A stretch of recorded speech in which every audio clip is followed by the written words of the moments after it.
Welcome to the Shermer High Alumni Association. I'm Janine, And I'm Carol. and we rewatch movies from the 80s to determine, did that age well? This week's movie is Caddyshack, a movie where the golfers are rich, the caddies are poor, the groundskeeper is at war with a gopher, and no one takes golf seriously. Join us as we rewind, rewatch, and remember the decade that shaped us.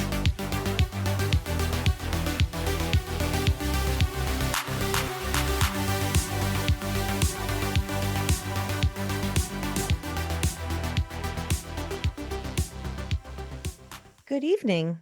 Hi, How are you?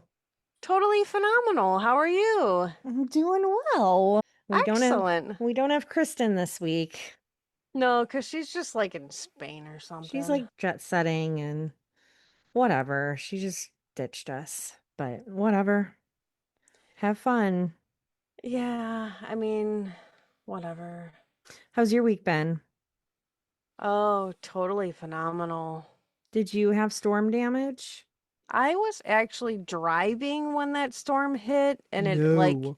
and it actually hit my car.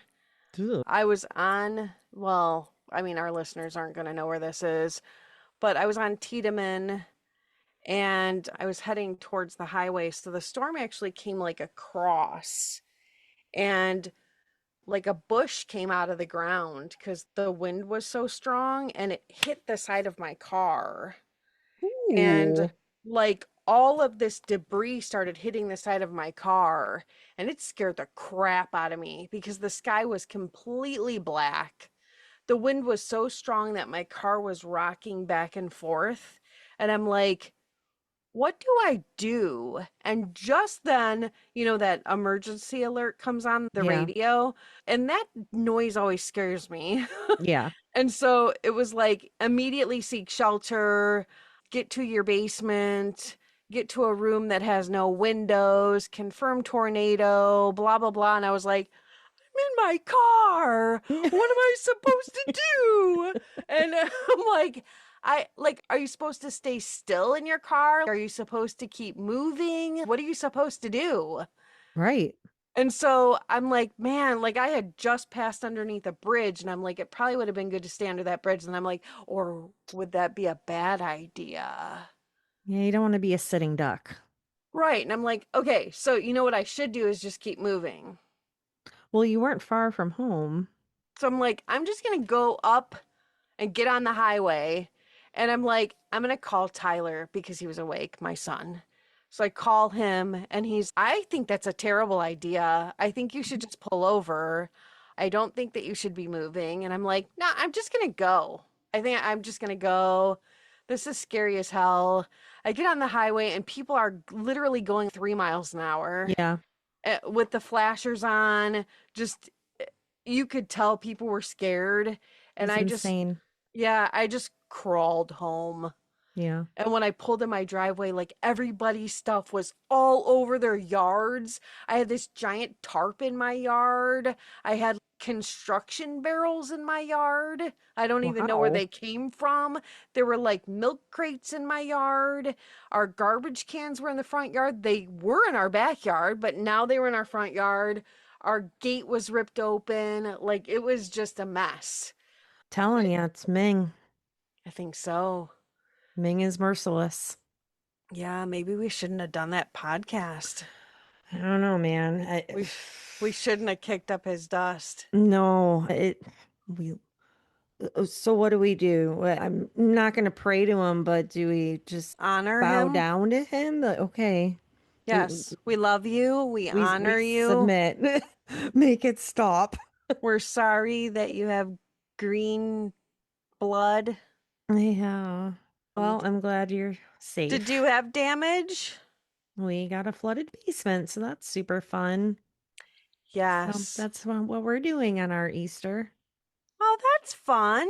That's Yeah. great. A That sounds, little floor take up and drywall guys are coming Monday and oh, that sounds like so yeah. much I fun. know, doesn't it? Adulthood is so Isn't I wonderful. know. So I will be at this Sunday after our recording is Easter, so I will be serving at church and then we will be demoing the basements and then I think we're going out for Mexican.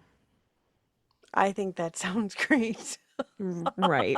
I didn't even put in my head that this Sunday was Easter, and then all of a sudden I was like, oh, yeah, Mm. Easter is Sunday. Oh, that means I can't go to the grocery store on Sunday because everything will be closed. I guess I got to rearrange my weekend. So Yeah. I guess I have to go grocery shopping tomorrow. Oh, well. Oh well. So, First world anyway, problems. yeah, anyway, so I guess let's talk about what our movie is this week. Yeah. So, Caddyshack is a chaotic comedy set at the exclusive Bushwood Country Club, where the wealthy members take their golf and themselves far too seriously. The story loosely follows young caddy Danny Noonan, who hopes to win a college scholarship from the club while navigating the outrageous behavior of its members and staff.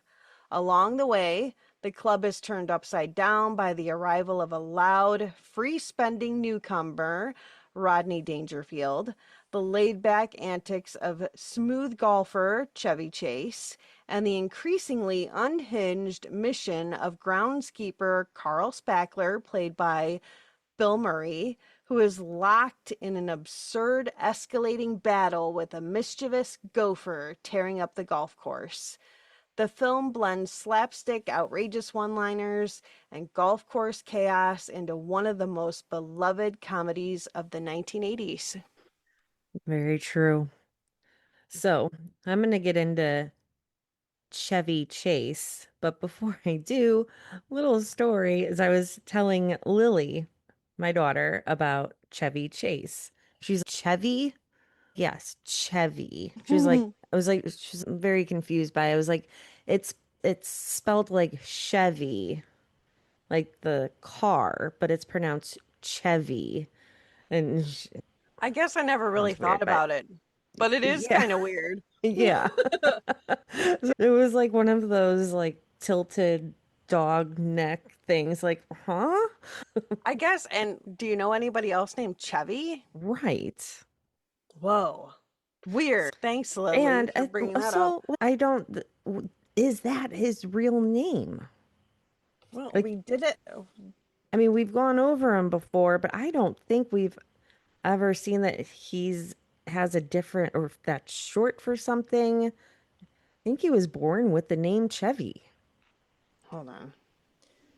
Wow, he's 82. Jeez. He was just in Cleveland. Cornelius Crane Chase. Really? Yes. His real name is Okay. Cornelius. What? I was today years old to know that.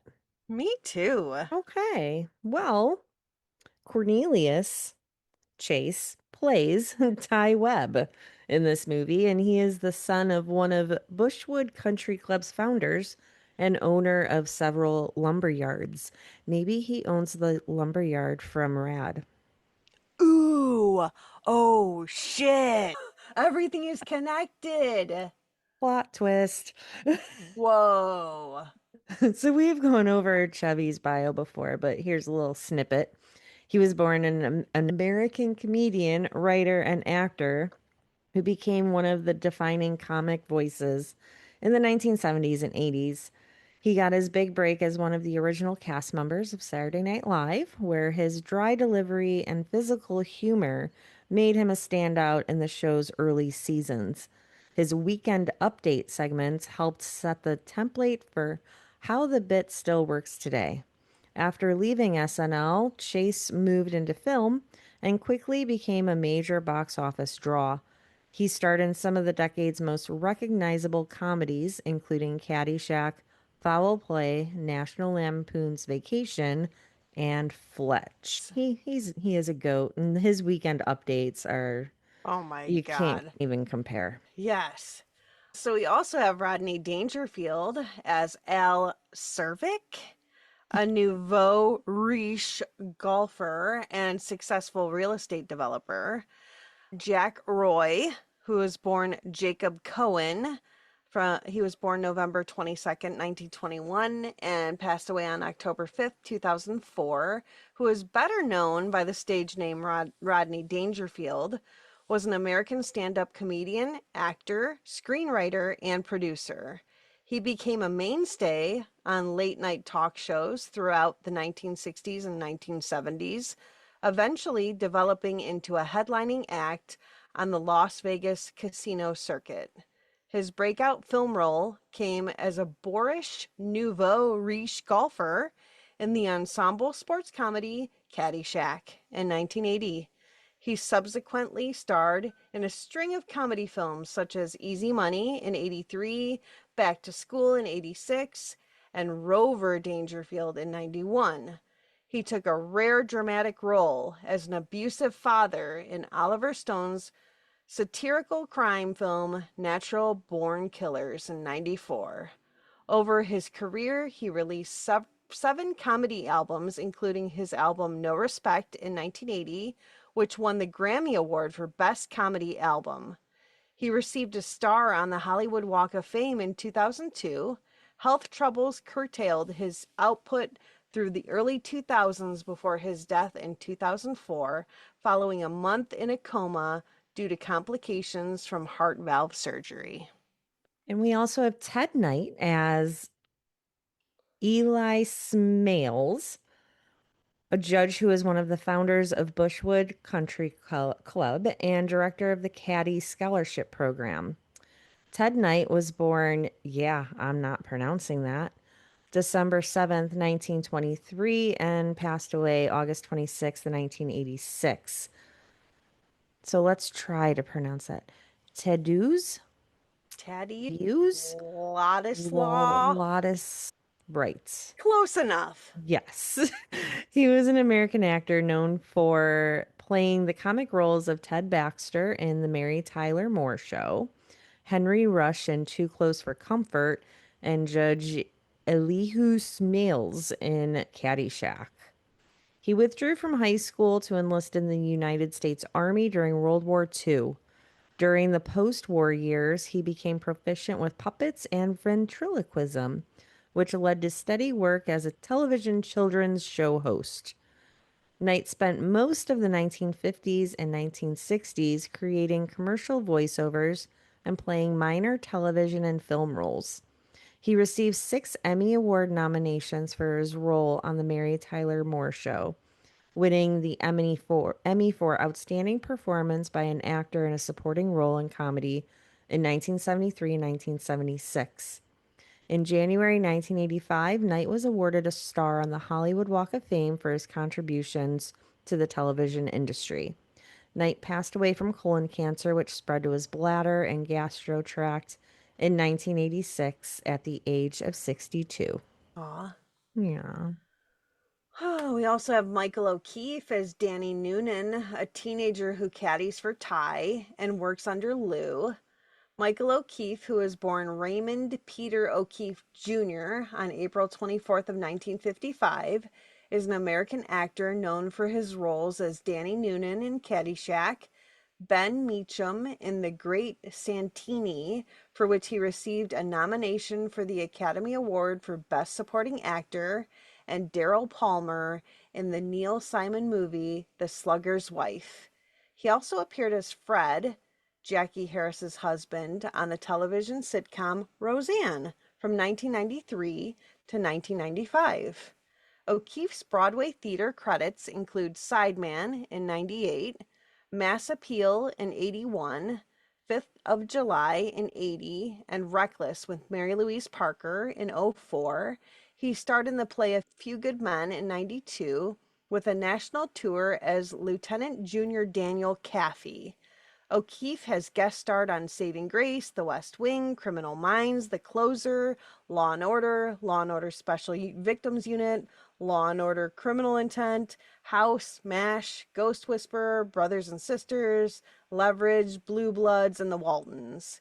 He was married to Bonnie Raitt from 1991 to 1999, and then he married actress Emily Donahue in 2011.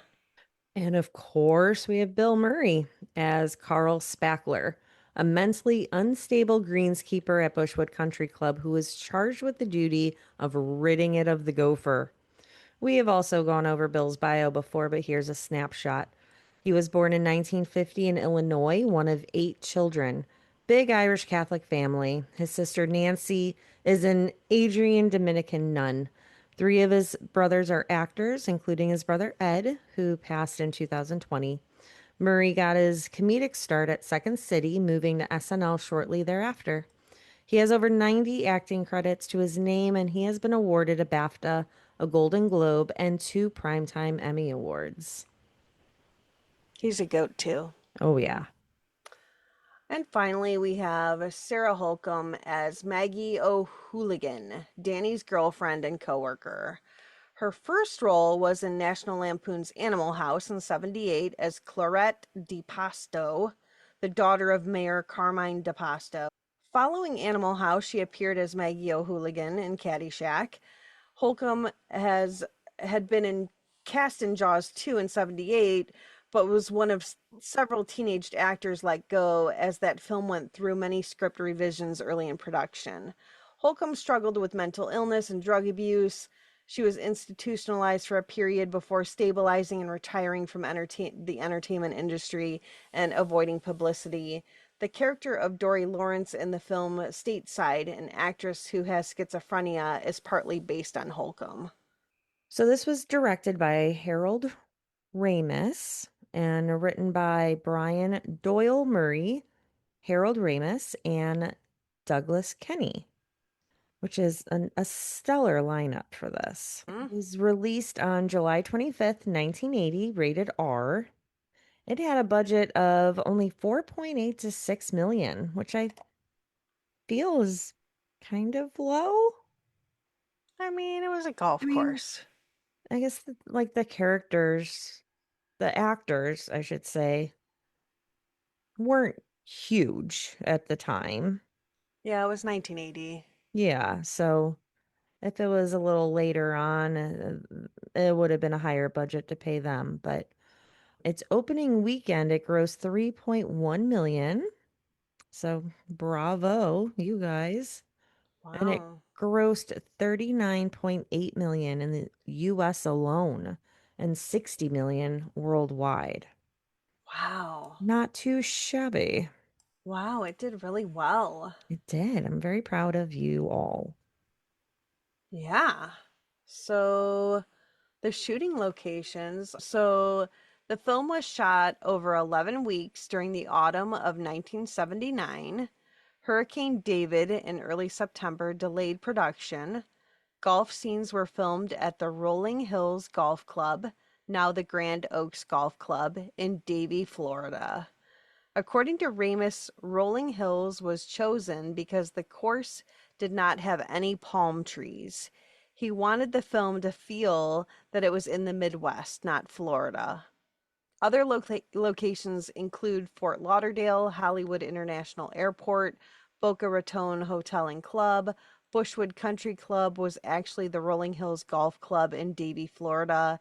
Rolling Lake Yacht Club was actually the Rusty Pelican restaurant in Miami, and Bushwood Gates was Westgate in Bel Air.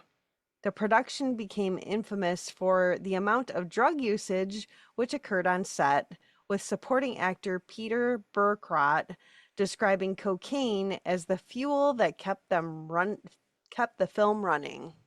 What's up with cocaine in 1980, man? It, Be- you be- know, Between this and Popeye? Good Lord. yeah, if they would have put those two sets together, Whew. it Those would have been, actors would have been just running around in circles. yeah. I mean, whatever you got to do to get these movies done, you know? Ugh. They could have It's just put like a a, mountain of cocaine out there and gotten this done. it seems like they did. Yeah. Well, it took 11 weeks. They probably dragged that on just to get more cocaine. Heck yeah, who is providing it?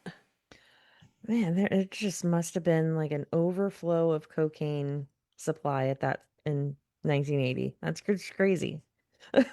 So was Chevy Chase and Rodney Dangerfield, were they all doing coke? Well, I mean, look at how Rodney Dangerfield acts. I mean, yeah, I think you had to. Yeah, I think you were required to. probably. It was the And thing back then. Bill Murray, I mean, yeah, they probably all had to do coke. Are we ready Interesting. to get into it? I was born ready, Carol. Let's do it. We have a lot of people that are in this film. So let's go over that first. First, there's Chevy Chase, and he plays Ty Webb. He is the son of the Bushwood Country Club's founder and again owns several lumber yards that we now have a conspiracy theory on. Then there's Rodney Dangerfield. He plays Al Zervik, Ted Knight as Eli Smales, Michael O'Keefe as Danny Noonan, Bill Murray as Carl Spackler, Sarah Holcomb as Maggie O'Hooligan, and Cindy Morgan as Lacey Underall.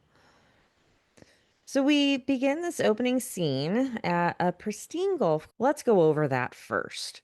First, there's Chevy Chase, and he plays Ty Webb. He is the son of the Bushwood Country Club's founder and again owns several lumber yards that we now have a conspiracy theory on. Then there's Rodney Dangerfield. He plays Al Zervik. So we begin this opening scene at a pristine golf course being ruined by a gopher, not golfer, who makes long tunnels across the perfect golf course. We then turn over to Danny Noonan's absolutely chaotic household of what appears to be about 20 kids and the parents. Danny's dad bugs Danny about saving money for college. This is also very familiar from Some Kind of Wonderful. Danny is caddy at the Bushwood Country Club. He's riding his bike to the golf course while gawking at the mansions. We hear Kenny Loggins' song I'm All Right playing in the background. Danny asked Mr. Webb for life advice. Did he ever wonder what he was going to do with his life? The answer was not so much. Webb tells Danny he didn't want to go to college. Danny says he'll end up just working at the lumberyard. Mr. Webb sees nothing wrong with that since he owns two of them. The gopher is still wreaking havoc on the course, by the way. Carl is lingering, watching ladies golf and being creepy. Come on, bark like a dog for me. He is put on the gopher case. We see him at the Caddyshack with an elaborate story about caddying for the Dalai Lama. A fight breaks out between Danny and another caddy. The law is laid down for poor caddying or they will be replaced with golf carts. But there's good news. The caddy scholarship is now available again. The judge wants Ty to play with him. Ty dogs him, and there's a cringy racial joke. Now Al pulls up with non-stop talking. He has ridiculously large, like Pee-wee gold bag. That's the size of his caddy. The judge's niece Lacey shows up in no bra, and Al taunts the judge in teeing off, and the game has begun. Danny is the judge's caddy, and Al tees off, and his ball hits the judge in the balls. Ouch. He has a radio in his golf bag, and he blares music while everyone around stops and dances. I love random dance. Dance parties. Right. I love it. Yes. It was pretty good, but everybody was all snotty about it. Yeah. You're on a golf course. So Carl is on his gopher mission trying to flood the tunnels with water. And water is now shooting through the holes all over the course. Danny and the judge crew end up at the snack shack, and we see Maggie, who is Danny's girlfriend. Back on the course, Al continues to taunt the judge, and the judge has quite a temper. He missed his putt and whips his club, which ends up hitting a member on the deck. Danny blames it on himself, and the judge is grateful and lets him know about the caddy scholarship. It doesn't matter about grades, it's winning the caddy tournament. Carl is now in a shed getting his rifle ready to take on Vermont Kong with superior intelligence. License to kill gophers. by the government of the United Nations. Man free to kill gophers at will. To kill, you must know your enemy. In this case, my enemy is a varmint. And a varmint will never quit, ever. They're like the Viet Cong. Varmint Cong. So what you gotta do, you gotta fall back. That's superior firepower and superior intelligence. And that's how she wrote. We are now at a formal dance at the club, and Danny is now a server assistant. Al is complaining about the food and farts and asks if someone stepped on a duck. He just won't shut My up. God. I know.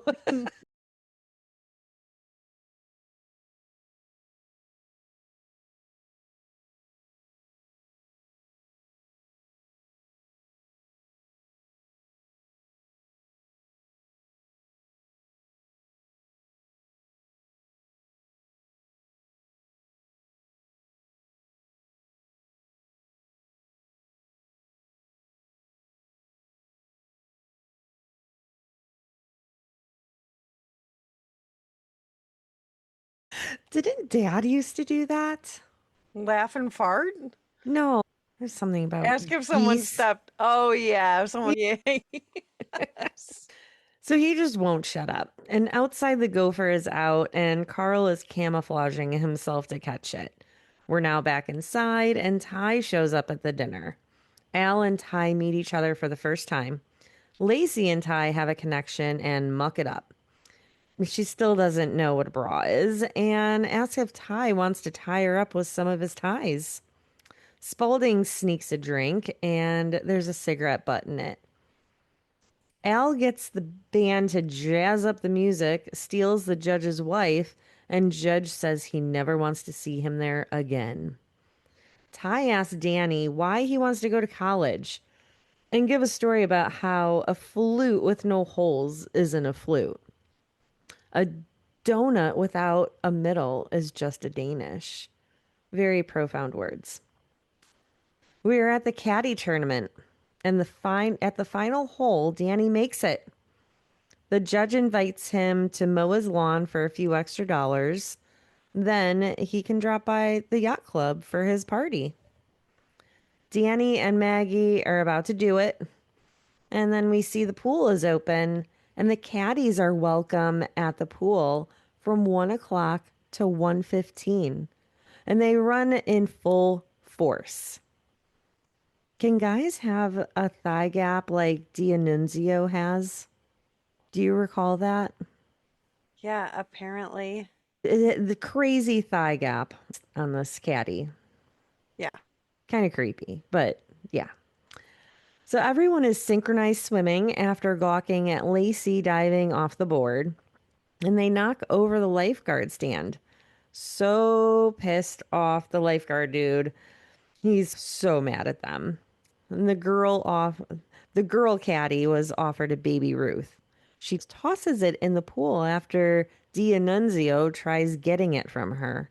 Now this turd looking mass is taunting everyone in the pool.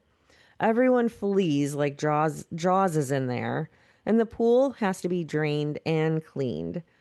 Carl ends up finding the turd and he eats it, and the judge's wife faints. Lacey pulls up to Ty's house. She tried calling, but there was no number for Mr. Wonderful. Oh, God. They get hammered and he sings her a love song. They end up skinny dipping and massaging and kissing, and he slips off of her from all of the baby oil abuse. Blech. That was such a weird scene. It was. I mean, I get it that it was supposed to be funny, but it was also weird. It's just weird to see Chevy Chase in that kind of scene.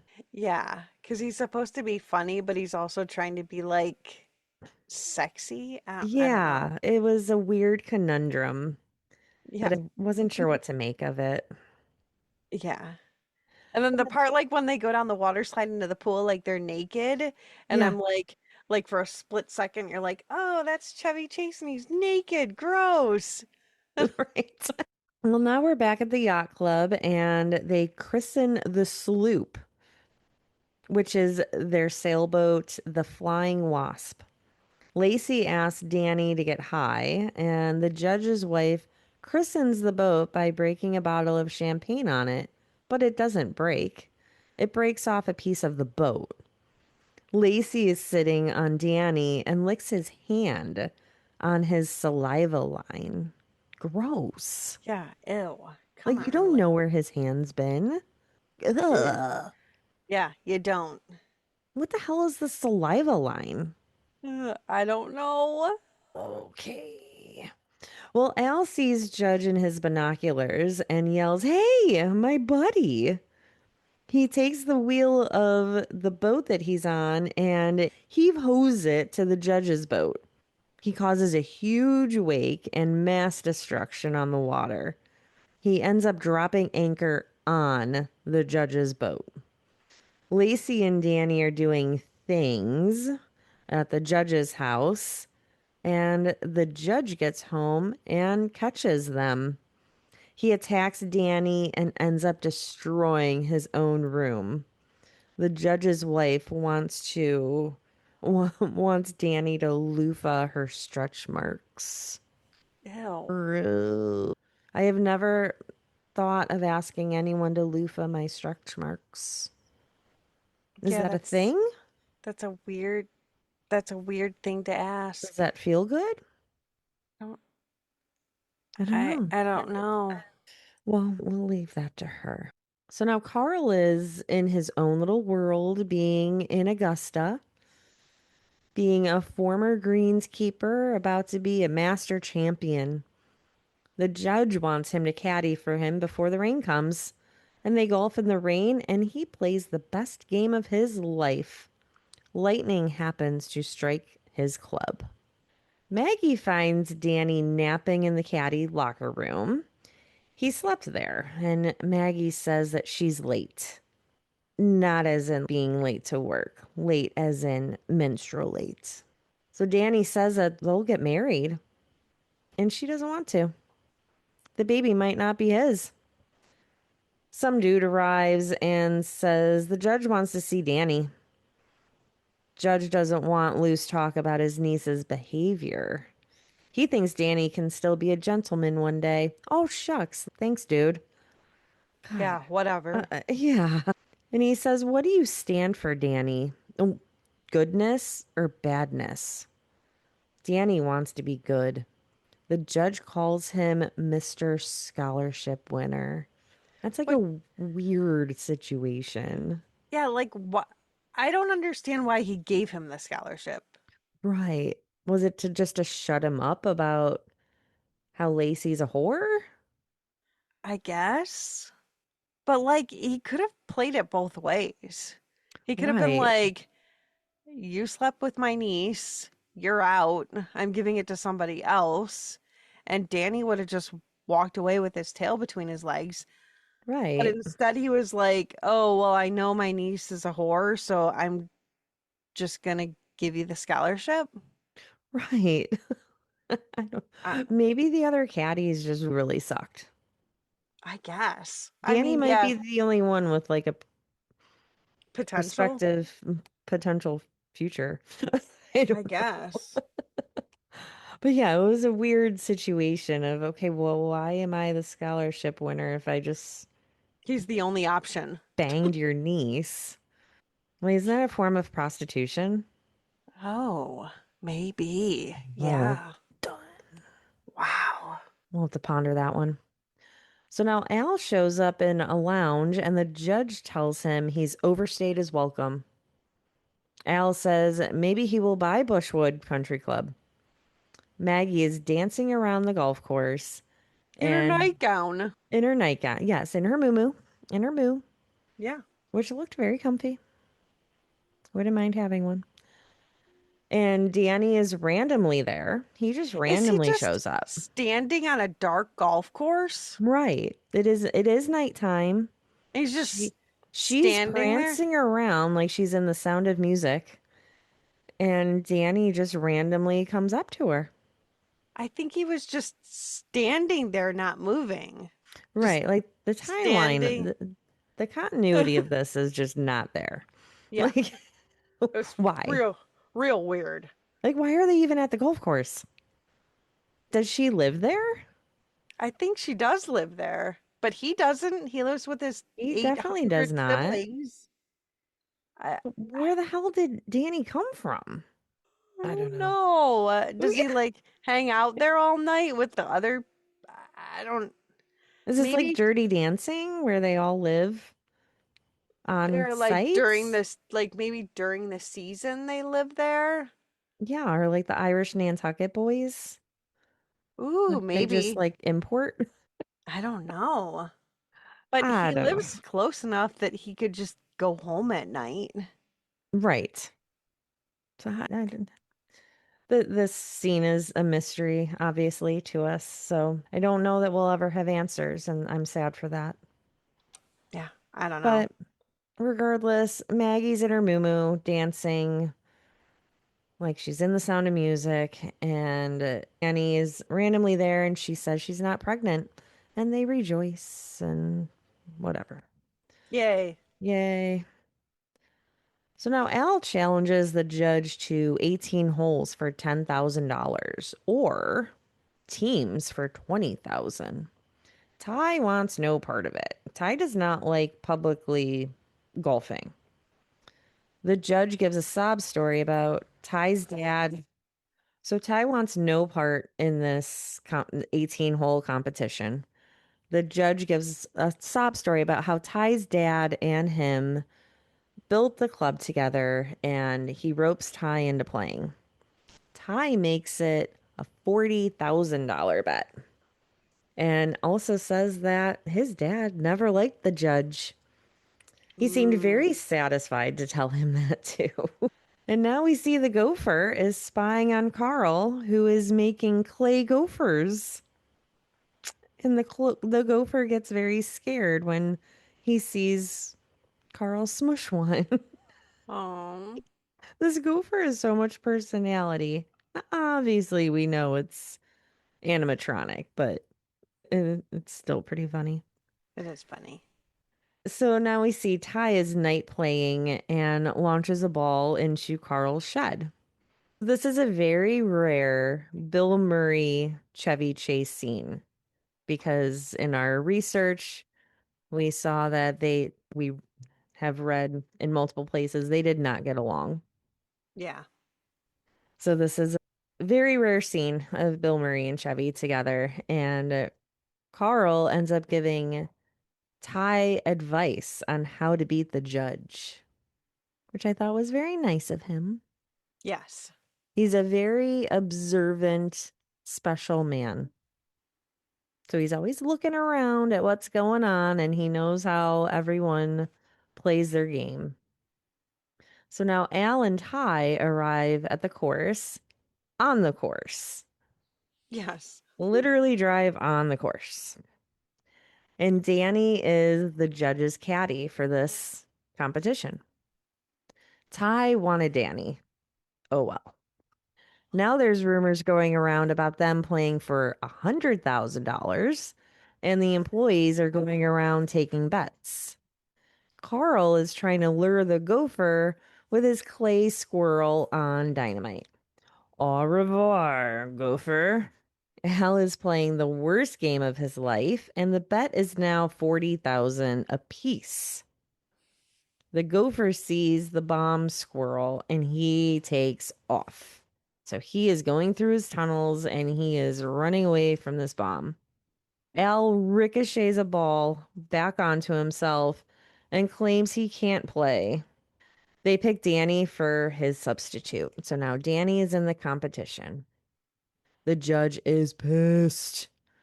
And at the final hole, the score is even. The doctor misses. The judge makes it. Ty misses. And now Danny is up, and Al ups the bet to $80,000. Carl now detonates his explosives, and chaos ensues. Danny's ball drops in for a birdie. There are now explosive holes on fire all around the golf course. The judge refuses to pay up his part of the bet. Al sends his gooks for him. The gopher is alive and dancing to I'm All Right. And scene. Yay. Yay. That was the Cliff Notes version of really good movie, I think. Yes.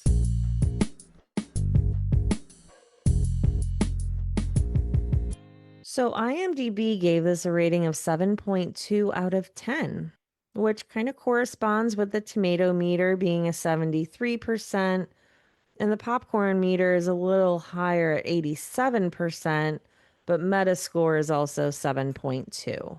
So it's in like the low C range, is it? But that doesn't seem to really correspond with the box office. Yeah.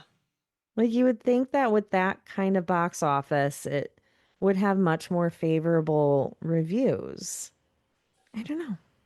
I feel like it got a really high score. It's certified fresh. Yes, yeah. It's above the 50. Yeah. Not too bad. I kind of feel like it should have been more, but I mean, read the accolades. Like it. yeah. So in 2000, it was number 71 on AFI's 100 Years, 100 Laughs. In 2005, it was number 92 on AFI's 100 Years, 100 Movie Quotes from Carl Spackler saying, Cinderella story, out of nowhere. A former greenskeeper now, about to become the Masters champion. It looks like a miracle. It's in the hole. It's in the hole. It's in the hole. Nice. In 2008, it was on AFI's top 10. AFI's 10 top 10 for the number 7 sports film. Oh. Interesting. Yeah. I mean, Huh. it's done really well. It did do well. I mean, I feel like it's, at least in my mind, it's always been very popular. Yes, it's a household name. But on that note, I will say I don't believe that I've ever seen this movie in full. No. I don't think that we were allowed to watch movies like this as kids. Really? Yeah, I guess so. Were you allowed to watch this as a kid? I don't think so. Before my time, but I don't Yeah. know. There was a lot of competition too. When do you remember first watching this movie? I believe late 80s at a friend's house. Yeah, I don't recall actually watching this Yeah, I feel like I watched it at a sleepover, even though it's rated R, but it's like barely rated R. because of boobs. Right. Yeah, boobs will do it. So what did you think watching it for the first time? I mean, as far as like the cringe meter, I would say normally I'll take little notes. This time I didn't. So just For shits and giggles? to pull it up like in my memory, I would say that it is kind of cringy. Mm. There are some racist jokes. There is the line about, who they got the weed from. I think there's just a couple parts of it that are kind of just, I think you notated them like in your movie, you kind of, or in your notes, you pointed them out Mm-hmm. that they were cringy parts. So I guess I don't have to Relive that? relive them. I know that this is a cult classic. I know people love it. I get why people love it. I feel like I've gone 40 something plus years not watching it. And so I guess I could say that I probably wouldn't watch it again. Okay. I'm not going to seek it out to watch it again because I didn't think that there was any part of it that I was like, this is fantastic. Like Bill Murray, his part is great. Yeah. I'll agree with that. But, other than that, it's funny, but it's not the funniest movie I've ever seen. Right. I don't know. What do you think? Okay. So, yeah, kind of to play off of that, since it has been a long time since I've seen it, I feel like it's always so hyped up as like a hysterical movie, but I Yeah. really didn't find that. Yeah. Bill Murray, of course, was hilarious, but it also wasn't a doubled over, like stomach hurting, like pain from laughing. Yeah, So, I don't think there was any point in it where I was like, "Oh my God, that was hilarious." right. And I was expecting that.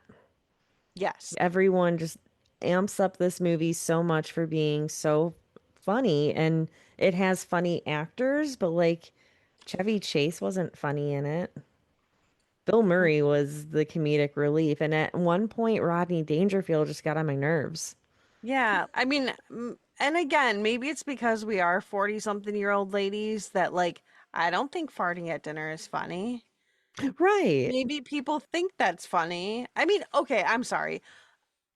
Do I watch videos on Instagram or Facebook Reels of people who like go into public and fart just to see like people's reactions? And I do think that's funny because like they'll go like under bridges and they'll fart really loud. Well, they're fake farts, but fart really loud just to see how people react and they keep a totally straight face. And I'm like, that's funny because people react like you wouldn't believe how some people react to that. Some people are actually really offended. Yeah. Oh, I Um, know. or like they'll have videos of like people in Walmart that do it.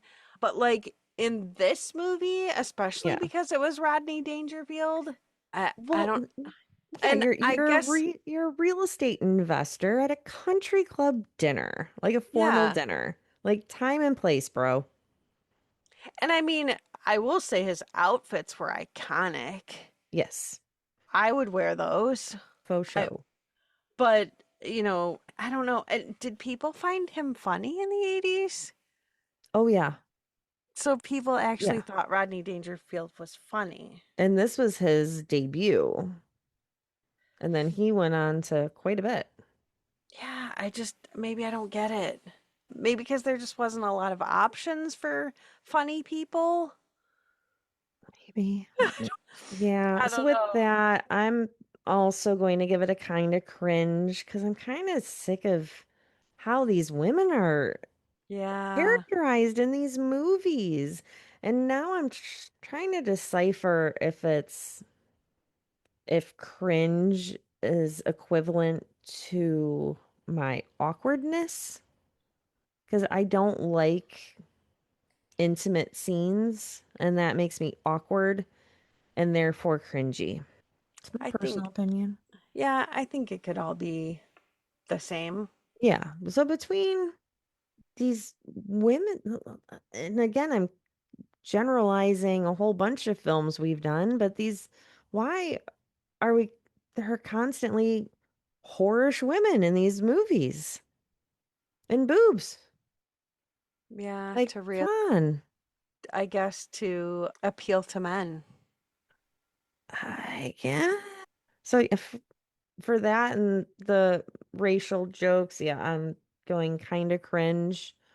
I wouldn't purposely watch it again, but I think if I saw it like come on live, I might have it on just to see some of the Bill Murray scenes because I thought he was funny with his little clay gophers and Yeah, talking to himself and his imagination just being unfiltered out of his mouth.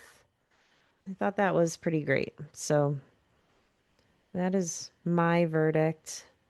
Kristen gets no verdict. Kristen gets no opinion on this movie.